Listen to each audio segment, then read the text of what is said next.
इन दिनों बिहार में दलित बच्ची की मौत के बाद सियासत चरम पर है और सभी इसे लेकर सरकार को कटघरे में खड़ा कर रहे हैं, चाहे वो राजद हो या फिर कांग्रेस हो। अब जो एनडीए की अलायंस पार्टी है लोजपा रामविलास, उसने भी अब इस घटना के बाद सवाल उठाए हैं और स्वास्थ्य विभाग पर भी सवाल उठाए हैं। लेकिन अब सवाल ये उठ रहा है कि खुद सत्ता में शामिल है चिराग पासवान की पार्टी, एनडीए में शामिल है, इस गठबंधन में शामिल है और उसके बाद अपनी ही सरकार पर सवाल उठाने का क्या मतलब निकाला जाए। ऐसे भी जिस तरह से चिराग पासवान बिहार की राजनीति में इन दिनों सक्रिय हुए हैं, कई तरह के सवाल उठ रहे हैं और बिहार की राजनीति में क्या अब एक नया मोड़ भी दिख सकता है और इसे लेकर तेजस्वी यादव या चिराग पासवान दोनों को क्या आगे के रूप में भी अलायंस के तौर पर भी देखा जा सकता है। कई ऐसे सवाल सियासी गलियारे में उठ रहे हैं, इसे समझने की हम कोशिश करेंगे। बिहार संपादक एस के राजीव हमारे साथ जुड़े में। राजीव जी, ये जो इन दिनों बिहार में दलित बच्ची की मौत के बाद जिस तरह से सियासत हो रही है,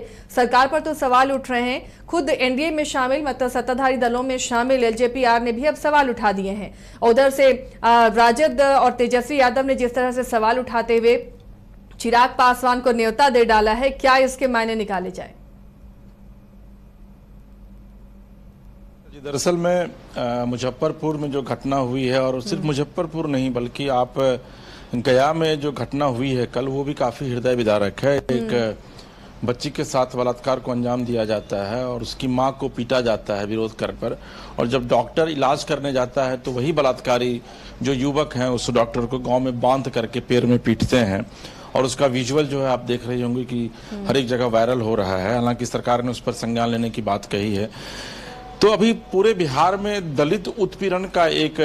मुद्दा जो है वो उभर कर सामने आया है और इस पूरे मामले में सरकार अपने स्तर पर कार्रवाई करने का दावा भी कर रही है, लेकिन विपक्ष जो है वो अब सरकार को न सिर्फ घेर रहा है बल्कि खरी खरी सुना भी रहा है। और इस बीच आप देखिए कि विपक्ष के सुर में सुर जो है वो अब सत्तारूढ़ पार्टी के एक घटक दल हैं एलजेपी-आर, उसके नेता हैं चिराग पासवान, वो भी मिला रहे हैं और उन्होंने विधिवत एक पत्र लिखा है प्रधानमंत्री को, जिसमें उन्होंने लिखा है, जो मैं लास्ट का आपको बता रहा हूं, कि नीतीश जी मेरा आपसे आग्रह है कि इस जघन्य अपराध में शामिल सभी बलात्कारियों को शीघ्र गिरफ्तार कर उन्हें कठोरतम दंड दिया जाए। दूसरा है पीएमसीएच अस्पताल प्रशासन, डॉक्टरों और स्टाफ की भूमिका की उच्च स्तरीय न्यायिक जांच कराई जाए। और इसके बाद लिखा है कि इलाज में जानबूझकर देरी और अमानवीयता दिखाने वाले कर्मियों के विरुद्ध आपराधिक मुकदमा दर्ज कर तुरंत सेवा से निलंबन एवं कठोर विभागीय कार्रवाई सुनिश्चित की जाए। यह घटना केवल एक बच्चे की मृत्यु नहीं है, यह हमारे सामाजिक तंत्र और राज्य की संवैधानिक जिम्मेदारी की विफलता का प्रतीक बन चुकी है। यदि इस पर भी शासन मौन रहा तो यह मौन ही सबसे बड़ा अपराध माना जाएगा। अब देखिए, ये लास्ट वाला जो सेंटेंस है आसिया जी, इसमें सीधे तौर पर नीतीश कुमार को चोट किया गया है और यह इसमें लिखा गया है साफ कि संवैधानिक जिम्मेदारी की विफलता का प्रतीक। तो भाई संवैधानिक पद पर नीतीश कुमार बैठे हुए हैं, यानी कि पूरी तरीके से नीतीश कुमार विफल हैं। इसके अलावा उन्होंने लिखा है कि और अगर शासन मौन रहता है तो ये बड़ा अपराध बन जाएगा। और ये आपको पता है आसिया जी कि पिछले कुछ दिनों से बिहार में लॉ एंड ऑर्डर की स्थिति जो है वो चरमरा गई है और यही वो पत्र है जो पत्र तेजस्वी यादव को बिहार में राजनीति करने का मौका दे दिया। और अब देखिए, तेजस्वी यादव ने जो पत्र लिखा है, जब आप उसके लैंग्वेज को पढ़िएगा तो आप दंग रह जाइएगा। तेजस्वी यादव ने सीधे तौर पर मंगल पांडे के ऊपर यह आरोप लगाया है और यह कहा है कि जब से मंगल पांडे स्वास्थ्य विभाग में आए हैं सब कुछ अमंगल ही हो रहा है स्वास्थ्य विभाग में। उन्होंने यह भी कहा है कि आईजीआईएमएस जैसी संस्था जो कि पटना में मतलब इलाज के मामले में आप कह सकते हैं कि पीएमसीएच के बाद सेकंड उसका पोजीशन है, वहां पर जो बेड अलॉट होता है और पीएमसीएच में उसमें सबसे जो मनमर्जी चलती है वह मंगल पांडे के जो पीएस हैं, जो पर्सनल सेक्रेटरी हैं, निजी सचिव,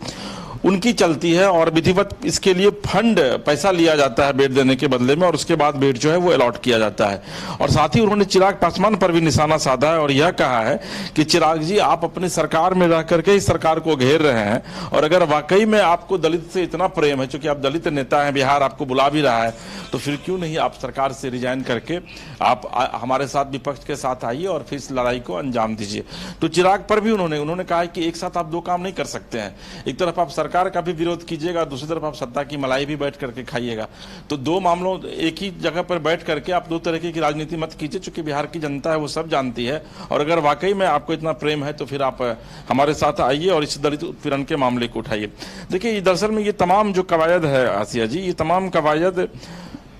बिहार में होने वाले चुनाव को लेकर के है। दरअसल में आप अगर देखेंगे तो दलितों की जो आबादी है बिहार में वो लगभग 23% के करीब है। उसमें मैं शेड्यूल कास्ट में तमाम जातियां जितनी जातियां आती हैं तमाम जातियों को मैं जोड़ रहा हूं, और जिस जाति के साथ ये घटना हुई है वो पासवान जाति, पासवान कम्युनिटी से वो लोग आते हैं, तो 4.5-5% के करीब उनकी आबादी है। तो जो एक बड़ी आबादी है उनकी, तो जाहिर है कि दलित वोट बैंक पर जो है वो तमाम राजनीतिक दलों की नजरें हैं, चाहे वो एनडीए हो, चाहे वो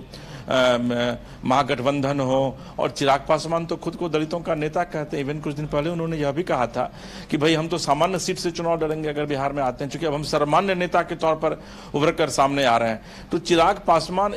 उसी नाव में बैठे हुए हैं और उसी नाव में सवारी करते हुए उसी नाव पर वो आरोप भी लगा रहे हैं कि भाई ये तो एक ऐसा नाव है जो कभी भी जाकर के आगे आने वाले दिनों में आपको डुबो देगा। तो अभी ये जो एक कह सकते हैं कि आप वाइस वर्सा, आप अंग्रेजी में सेंटेंस है उसका आप यहाँ पर यूज कर सकती है, और वही यहाँ पर फिलहाल देखने को मिल रहा है। एक तरफ चिराग पासवान आरोप लगा रहे हैं सरकार पर, दूसरी तरफ तेजस्वी यादव सरकार के साथ साथ चिराग पासवान पर भी आरोप लगा रहे हैं, और तीसरी तरफ मंगल पांडे कह रहे हैं कि भाई मैं तो बाहर था इसलिए ये घटना हुई और मैंने जो कॉग्निजेंस लेना था मैंने लिया और अधिकारियों को हटा दिया और जो कार्रवाई होगी वह होगी। और आप कल देखी होंगी कि कल बड़ी एक दिलचस्प तस्वीर उभर कर सामने आई थी कि मंगल पांडे के आवास पर जाकर के कांग्रेस के नेताओं ने विधिवत उनकी जो तस्वीर लगी हुई थी उस तस्वीर को जाकर के कालिक से पोता है, और उसके बाद जाकर के मंगल पांडे का फिर बयान आता है। तो दरअसल में चुनावी मोड में बिहार अब लगभग आ चुका है, और आपको पता है कि अक्टूबर नवंबर के महीने में यहाँ चुनाव है, लिहाजा हर एक राजनीतिक दल आज की तारीख में उस बच्ची के दरवाजे पर पहुंच रहा है। इसके पहले कोई उसकी सुधि लेने के लिए नहीं गया था, लेकिन ये इतनी बड़ी घटना हुई तो हर एक राजनीतिक दल के लोग वहां पहुंच रहे हैं, चाहे वो कांग्रेस हो, बीजेपी हो, आरजेडी हो, जेडीयू हो, सभी दल के लोग वहां पहुंच रहे हैं और जाकर के जख्म पर मरहम लगाने की कोशिश कर रहे हैं। लेकिन आश्चर्य जी एक बड़ा सवाल यह है कि वाकई में जिस मां ने अपनी बच्ची को खोया है उस मां के ऊपर जो पीड़ा, उस मां की जो पीड़ा होगी, संभवतः उस वेदना की व्याख्या हम लोग टीवी स्क्रीन पर भी बैठकर नहीं कर सकते हैं। जी बिल्कुल, ये तो सही कहा आपने राजीव जी। लेकिन जिस तरह से अब चुनावी ये साल है और 3-4 महीने में चुनाव होने हैं राज्य में, और उसके बाद अगर अपने अलायंस की ही पार्टियां सवाल उठाती हैं तो फिर सवाल उठता है कि आखिर चिराग का अगला मूव क्या होगा, अगला स्टैंड क्या होगा? जी चिराग अभी बिहार की राजनीति के हॉट केक बने हुए हैं। चिराग पासवान को कभी लगता है कि भाई केंद्र में हम मंत्री हैं, हमारा 100% स्ट्राइक रेट रहा बिहार के लोकसभा चुनाव में, पिछले लोकसभा चुनाव में भी रहा था, तो भाई अब तो हम सर्वमान्य नेता हो गए हैं। और उन्होंने विधिवत कहा भी है। यही वजह है कि पार्लियामेंट्री कमेटी की जब बैठक हुई थी पटना में उनके एलजेपीआर की, तो उसमें उनको सर्वसम्मति से मुख्यमंत्री का उम्मीदवार बना दिया जाता है कि भाई मुख्यमंत्री के योग्य हैं चिराग पासवान। जबकि चिराग जी को यह नहीं पता है कि केंद्रीय मंत्री बनने में उनको कितना पापड़ बेलना पड़ा है, और किस तरीके से, चूंकि एक जो ये पार्टियां जो विपक्ष हैं वो लगातार आरोप लगाती हैं कि चिराग की पार्टी जो है वो परिवारवाद से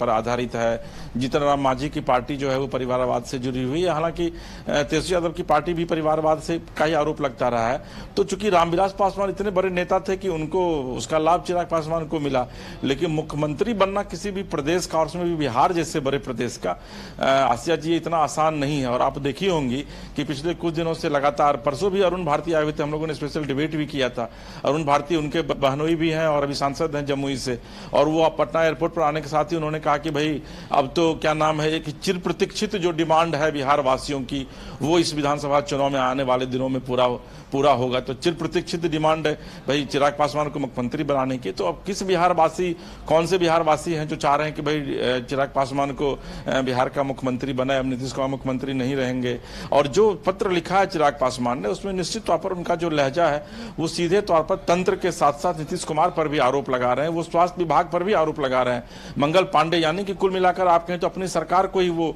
कटघरे में खड़े कर रहे हैं। और आप अगर खुद ही अपनी सरकार को कटघरे में खड़े कीजिएगा तो निश्चित तौर पर विपक्ष तो उसका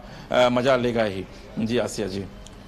चलिए, शुक्रिया इस तमाम जानकारी के लिए राजीव जी आपका। तो फिलहाल अब राजनीति चरम पर है, क्योंकि बिहार में चुनाव होना है और उस पर जिस तरह से ये घटना दुष्कर्म की हुई, पीड़िता की मौत हो गई, और उसके बाद लगातार इस तरह की जो घटनाएं हो रही हैं, खबरें सामने आ रही हैं, विपक्ष इस मुद्दे को लगातार उठा रहा है। तो ऐसे में अब चुनावी फिजा में चुनावी साल में सवाल तो उठने लगे हैं। अगर सत्ताधारी पार्टी या जो अलायंस पार्टी है उसमें से ही कोई पार्टी अलग पार्टी लाइन पर जाकर सवाल उठाने लगे तो फिर सवाल बनता है कि आखिर उनका अगला कदम फिर क्या होगा। गोल जहां 27 वर्षों के सफर में 17,000 से भी अधिक छात्रों ने डॉक्टर एवं इंजीनियर बनकर भरे सफलता की ऊंची उड़ान, जहां साधारण छात्र भी असाधारण सफलता प्राप्त कर बना रहे इतिहास।